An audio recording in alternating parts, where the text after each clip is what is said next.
앞에서 선한 정언을 하였도다. 아멘. 아멘. 할렐루야. 아멘. 오늘 함께 귀한 하나님의 말씀 앞에 우리를 세워주심을 감사드립니다. 아멘. 그리고 우리 모두에게 이 말씀을 통하여 큰 은혜가 함께할 줄 믿습니다. 아멘.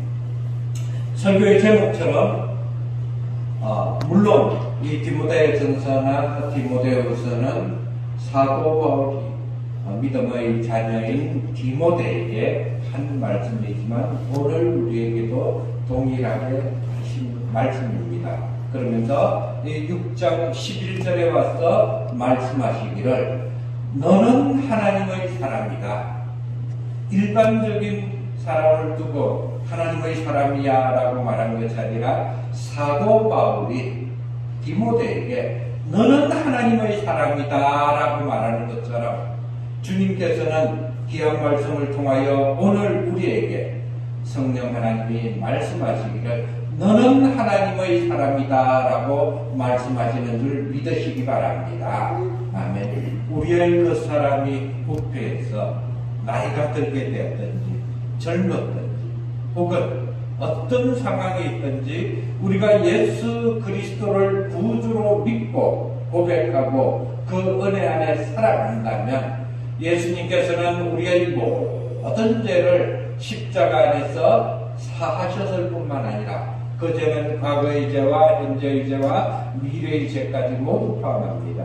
그러면서 동시에 구원이라는 축복을 주시면서 우리 주님의 십자가를 주시고 그리고 그것은 우리는 은혜로 받아들이면 됩니다. 내가 구원받았음을 믿습니다라는 확신을 가지면 되는 것이죠. 이 구원이 사람의 신분에 따라 나눠진 건 아닙니다. 국회의원 이상의 권력이 있으면 구원받는 것이고 돈이 얼마 이상 있으면 구원받는 것이고 나이는 몇 살 이하거나 몇 살 이상 이런 아무런 조건이 없는 것이죠. 오직 예수 그리스도를 구주로 영접하는 그 사람에게 주신 특권이 바로 구원이라는. 그래서 에베소서 2장 9절에서는 구원은 하나님의 선물이라 말씀하신 줄 믿으시기 바랍니다. 그래서 이런 구원의 하나님의 선물, 구원의 특권을 가진 사람인 우리를 향하여 성경은 너는 하나님의 사람이다 이렇게 말씀하십니다.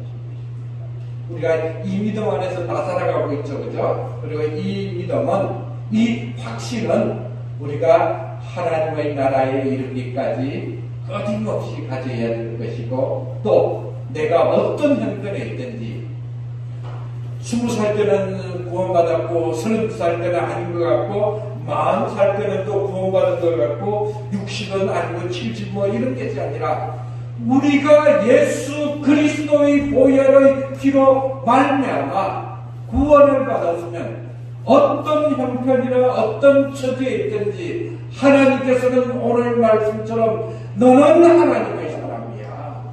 너는 내 아들이야. 너는 내 딸이야. 너는 하나님의 자녀라고 말씀하시는 줄 믿으시기 바랍니다. 아멘. 우리가 바로 이 은혜 안에 살아가는 것이죠. 저는 이곳에서 19년간 목회를 했습니다. 그 중에서 17년 동안은 또 함께 무료급식을 하면서 그 당시에 이제 우리 구자연 선교사님은 중국에 계셨다는데 만났으면 좋지만 중국이라는 게 워낙 넓은 땅덩어리니까요.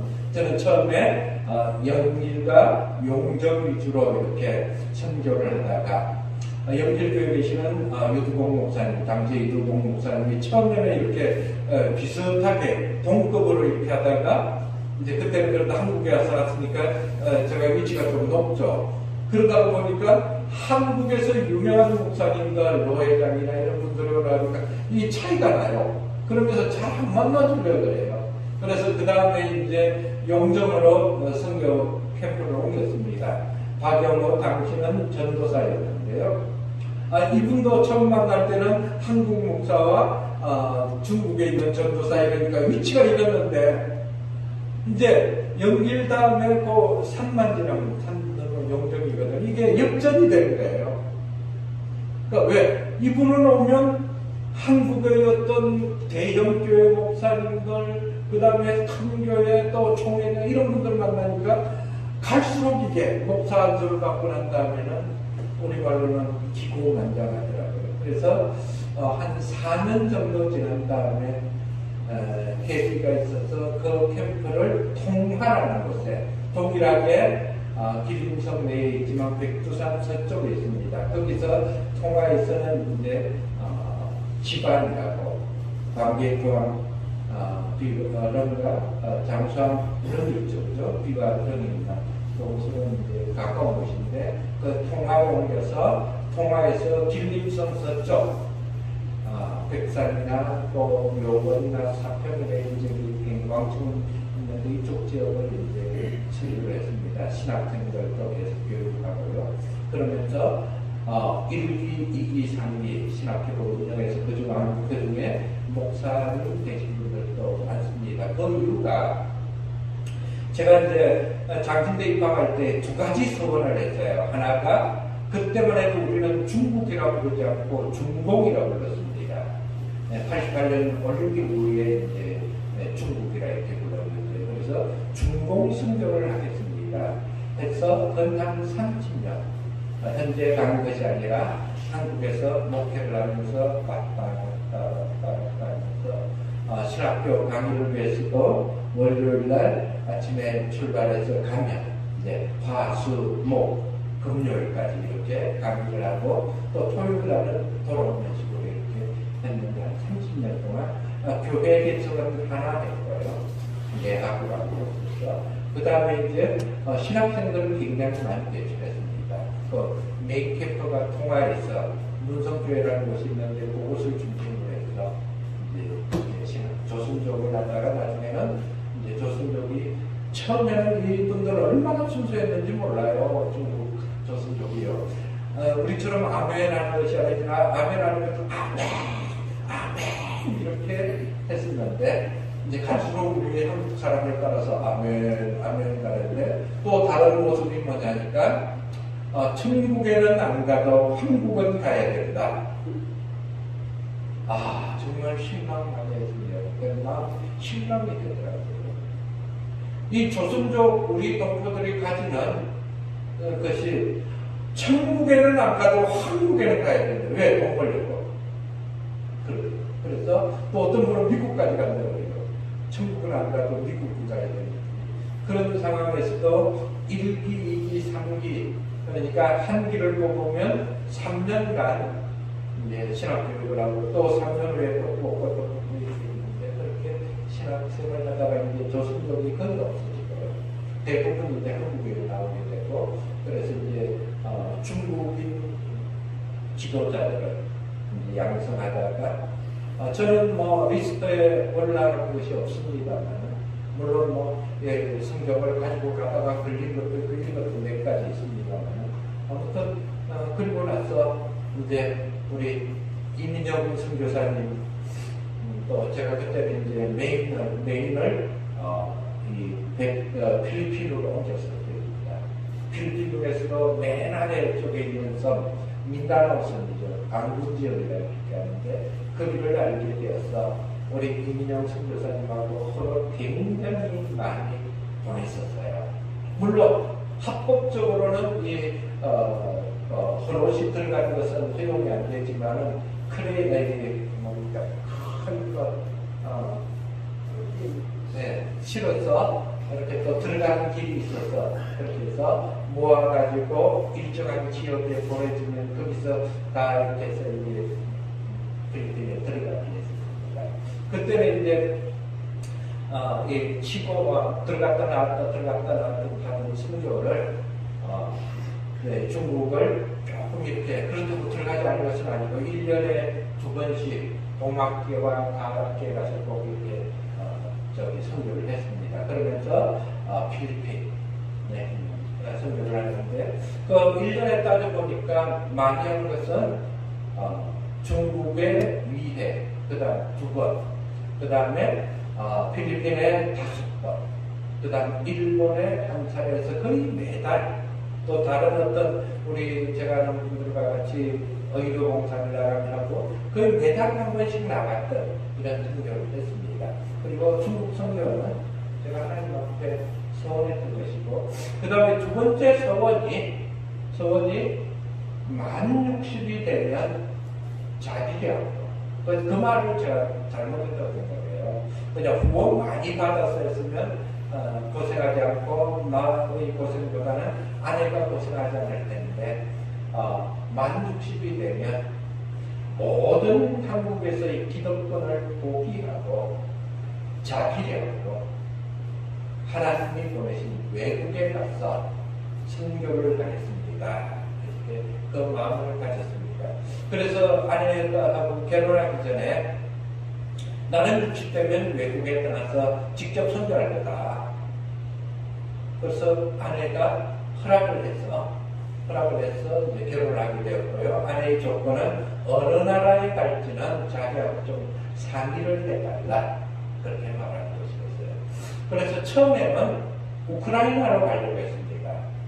제가 그때 우크라이나를 2번이나 다녀오면서 참 이곳에서 복음을 전해야 되겠다. 그렇게 했는데 아마 직접적으로 제가 안 갔던 이유는 아내가 거리가 너무 멀다는 것이었습니다. 다른 이유는 말하지 않고 너무 멀다고 좀 더 가까운데 갈 수 없겠나 그랬는데 지금 그때 갔었으면 지금 전쟁하는 나라잖아요. 그죠?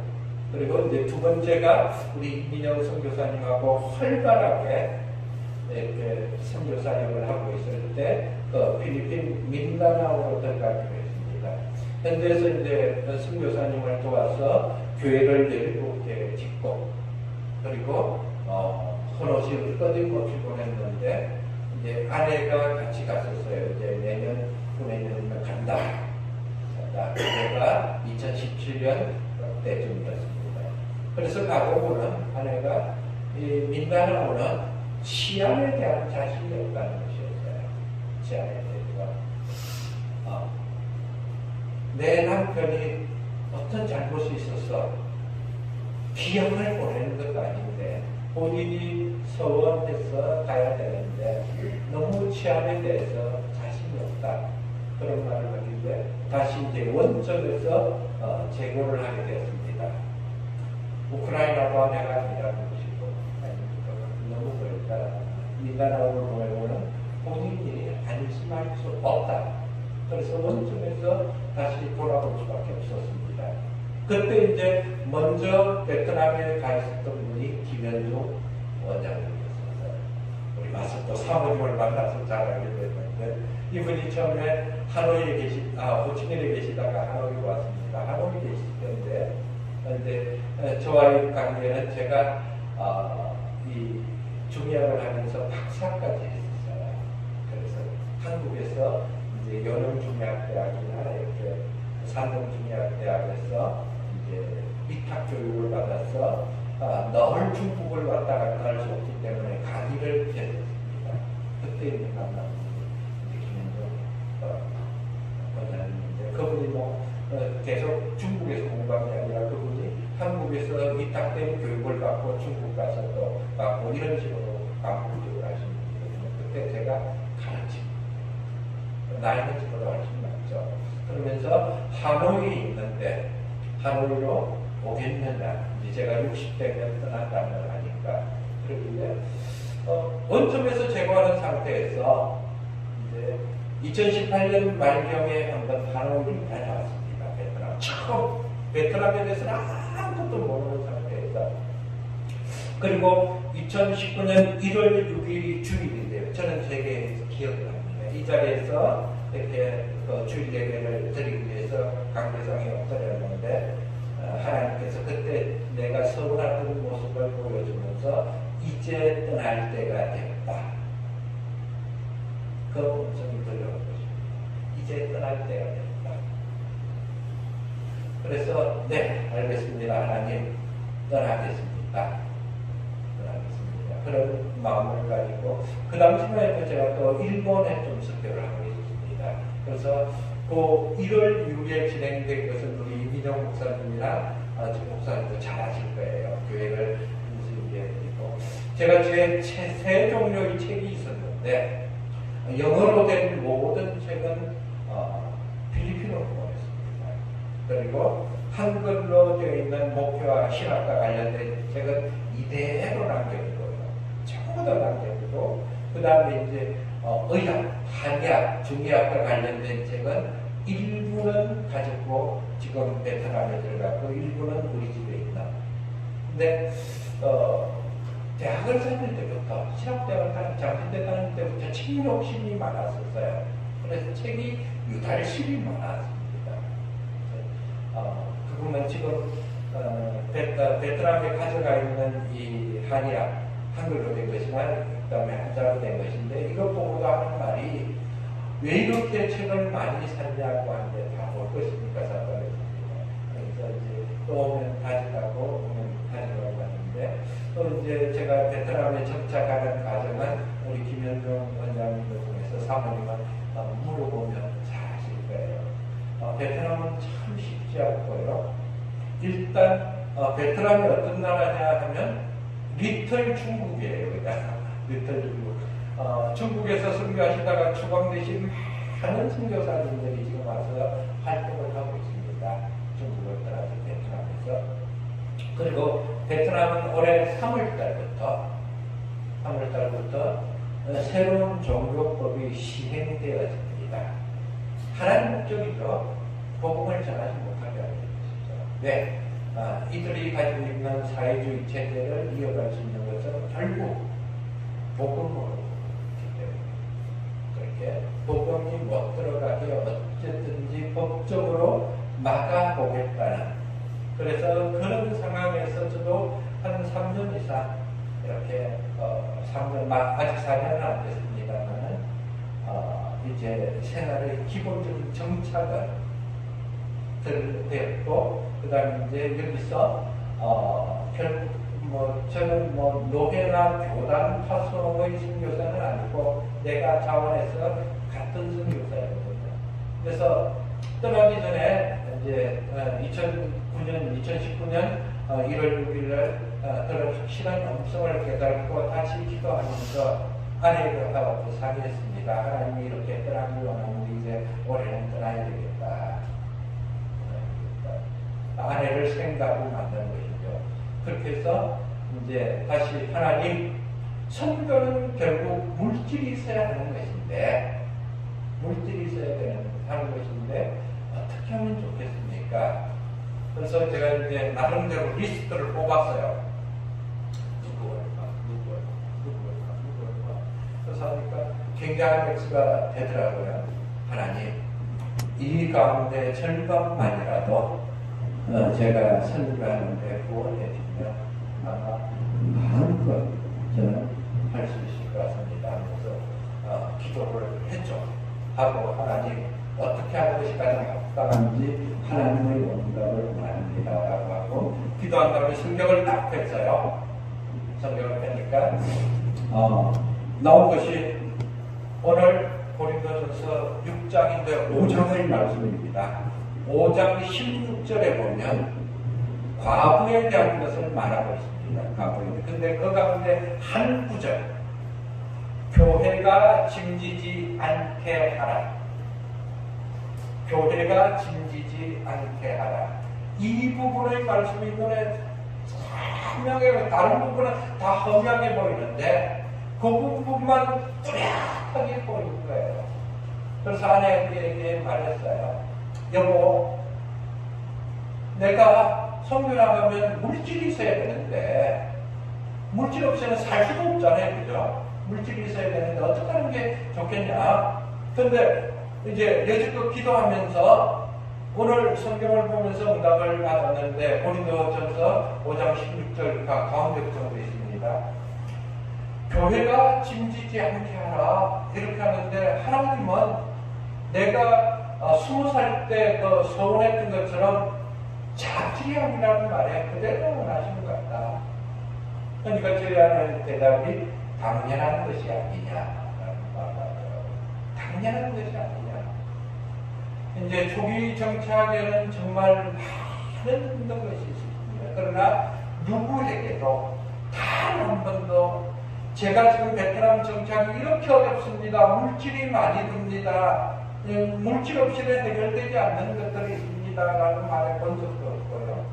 이번에 와서 이제 우리 정 목사님께 부탁을 드린 것은 우리가 저도 이제 외국에 나가 있으면 순교를 한다면 고기를 잡아준다 줘서 이것 가지고 먹으시오 하는 것을 계속 해야 되지만 그것보다는 고기를 잡을 수 있는 방법을 이제 택하게 되면 그 다음에는 붙잡아 주지 않아도 되잖아요, 그죠? 그래서 제가 조사를 했는데 현재로서는 제가 가져왔는데 좀 많았던가 봐요. 감당할 수 없는 거의 뭐 모든 대출도 한개에 나와 있는데 전체가 한 2천만 원 되겠다.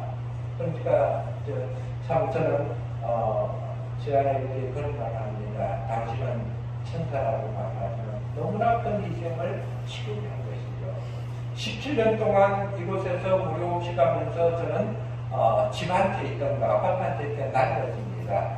누구는 무료 급식을 몇 년 이상 하면 집을 한 채 건다는 게 그런 게 없었어요. 그리고 필리핀 선교가 아시겠지만 하다가 결국 이 선교는 제가 내린 결론은 거룩한 낭비라는 것입니다. 하나님의 나라와 복음을 위한 거룩한 소비가 선교이다. 낭비는 아니고 물질을 쓰지만. 근데 그렇게 하기에는 너무나 많은 희생을 치른 게 사실 제 안에이고 지금도 저는 보면 참 미안해요. 미안합니다만 그러나 말들이고 그래서 뭐 좀 부족한 건 하겠습니다만 지금 하나님이 준비해 주지 않았으면 다음에 준비해 주리라는 그런 확신을 좀 가지고 있습니다. 그리고 오늘 본문의 말처럼 우리는 하나님의 사람이라는 것. 어디에서 무엇을 하든지 어떤 삶을 살든지 내가 오늘 무엇을 먹든지 이 땅에서 우리의 삶은 하나님의 나라에 들어가기 위한 일종의 연습이거든요. 훈련이라고 말할 수 있습니다. 그리고 우리가 이 땅에서 나의 사명을 다하는 다음에 거룩한 하나님의 나라로 영접되어지는 것이죠. 사랑하는 내 아들아, 사랑하는 내 딸아, 내가 이 땅에서의 모든 수고를 한다. 2019년 1월 6일 날 검성을 들었을 때 저는 이제 그 다음은 우리 정 목사님이나 이민영 목사님 알고 계시지만요. 안 간다면 버틸 수가 있었죠. 하나님 맞을 때가 아닌 것 같습니다. 저희 큰딸이 결혼을 하지 않았는데 저는 25살 때는 무조건 시집을 가라고 했더니 나이는 25이지만 아직까지 결혼할 예정은 정신연령은 아직 안 됐다고 그렇게 하면서 아직 안 가고 있습니다만 결혼할 준비가 안 됐다고. 저도 그렇게 핑계는 될 수 있었죠. 그러나 선교 현지에 간다는 게 어떤 것인지 참 3년은 어떤 말로 표현하면 쉽지 않았구나. 그것도 젊어서 가면 고생을 사서한다지만은 나이 들어서는 고생할 이유가 없거든요. 우리 시대는요, 고난의 시대나 박해의 시대나 순교의 시대가 아닙니다. 그죠? 우리 시대 어디 고난이 있습니까? 우리 시대에 박해 없거든요. 그리고 우리 시대 주님의 이름으로 순교한다는 것은 이건 거의 없습니다. 아마 어떤 이유로 선교현지에 나가서 이렇게 죽었다라고 하면 그건 다른 이유라고 말하겠지만 순교라고 말하는 그런 것은 어렵습니다. 단지 제가 볼 때 우리 시대에 남아있는 것은 우리가 주님의 이름으로 얼마나 고생을 하느냐. 더 쉬운 길이 있고 더 쉬운 방법이 있고 더 쉬운 이런 일들이 있지만 그러나 내가 볼 때는 그렇게 하는 여건이 안 됨으로 인하여 좀 더 고생하는 것, 좀 더 힘들지만 그곳에서 주님의 영광을 위하여 주님의 이름으로 버텨나가고 견뎌나가고 살아나가면서도 우리의 삶의 중심에 하나님의 나라와 복음을 늘 기억하고 내 삶의 중심은 하나님의 나라와 복음에 있다. 이것이 이 땅에서 살아가는 나의 마지막 삶이다. 나의 생명이고 나의 사명이다. 이렇게 말하는 그게 있다고 저는 믿고 그것이 이제 지난 3년 반 동안 철저하게 깨달은 것이라고 말을 할 수 있고요. 누구나 모르는 편안히 살기를 합니다. 저도 아내와 가족과 함께 있지만 그러나 내게도 마지막 인생에 있어서 한 때가 남아있다면 주님께서 베트남으로 보내주셨다고 확신하기 때문에 오늘 말씀처럼 하나님의 사람으로서 내가 피할 것들 피하고, 그래서 혼자 있기 때문에 누가 어떤 짓을 해도 뭐 보는 사람도 없지 않습니까? 그죠? 근데도 저는 항상 9시간 되면 잠을 자요. 9시간, 한국 시간 11시입니다. 왜? 그래 아침 일찍 일어나죠. 왜 딴 생각할 필요가 없습니까? 그래서 우리는 피할 것을 피하면서도 의를 따르고 경건을 따르고 믿음을 따르고요, 사랑을 따르고 인내를 따르고 온유를 따르는 이런 삶, 즉 그리스도인으로 살아가는 삶이죠. 누가 알아주든지 몰라주든지 상관이 없는 것이죠. 왜? 하나님이 계시기 때문에. 그러면서도 날마다의 삶은 믿음의 선한 싸움을 싸웁니다. 그 선택은 하나님의 나라와 복음에 있고, 그 결과 우리에게는 하나님께서 영생을 주셨다는 것을 확신하기 때문이죠. 그리고 마지막 12절에 나오는 말씀처럼 이를 위하여 우리는 부르심을 받는다. 우리는 부르심을 받는 이것이 사명이라고 보여요. 저도 얼마든지 핑계대면서요, 하나님 이렇습니다 저렇습니다, 또 가려고 했더니 코로나가 와서 이렇게 되었습니다 말할 수 있었지만요, 베트남에서의 혼자의 삶은 외롭습니다. 인간적으로 볼 때는. 그러나 외로움이 없이 마음 가운데는, 그래 내가 이곳에 온 것은 주님의 말씀을 순종하기 위한 나의 선택이었다. 참 마음이 편하네요. 만약 가지 않았다면 끊임없이 마음에 무거운 짐이 있을 텐데, 그러나 그 무거운 짐이 하나도 없는 것이죠.